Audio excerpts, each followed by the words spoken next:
ஜெஸ்லினே என்ன கேட்டிருக்காங்கன்னா, இப்போலாம் சும்மா டைம் பாஸுக்கு லவ் பண்ணிட்டு இருக்காங்க, அவங்க கிட்ட எல்லாம் வந்து என்ன சொல்லணும்னு நினைக்கிறீங்க அப்படின்னு சொல்லி கேட்டிருக்காங்க. அதாவது நான் என்ன சொல்லணும்னு நினைக்கிறேன்னா, 2 பேருமே டைம் பாஸ்க்கு லவ் பண்றாங்கன்னா அதுல எந்த ப்ராப்ளமும் இல்லை. இவங்களும் ஃப்ரீயா விட்டுருவாங்க, அவங்களும் ஃப்ரீயா விட்டுருவாங்க. பட் ஆனா ஒருத்தர் சின்சியரா லவ் பண்ணி ஒருத்தர் டைம் பாஸ்க்கு லவ் பண்ணாங்க அப்படின்னா அது ரொம்ப கஷ்டம். அப்படிலாம் தயவு செஞ்சு யாரையும் ஏமாத்தாதீங்க. அது பசங்களாகவும் இருக்கலாம், பொண்ணுங்களாகவும் இருக்கலாம். ஸோ உங்களுக்காக தான் இது.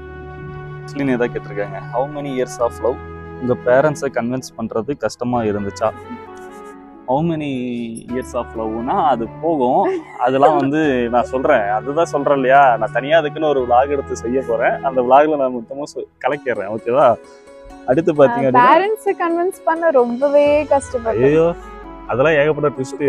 எங்க வந்து பாம் வெடிக்கும்னு நினைச்சோமோ அங்க பாம் வெடிக்காது, எங்க பாம் வெடிக்காதுன்னு நினைச்சோமோ அங்க தடப்படான்னு வெடியும். அதெல்லாம் நிறைய நடந்தது. ஸோ அதெல்லாம் பார்த்தீங்க அப்படின்னா கண்டிப்பாக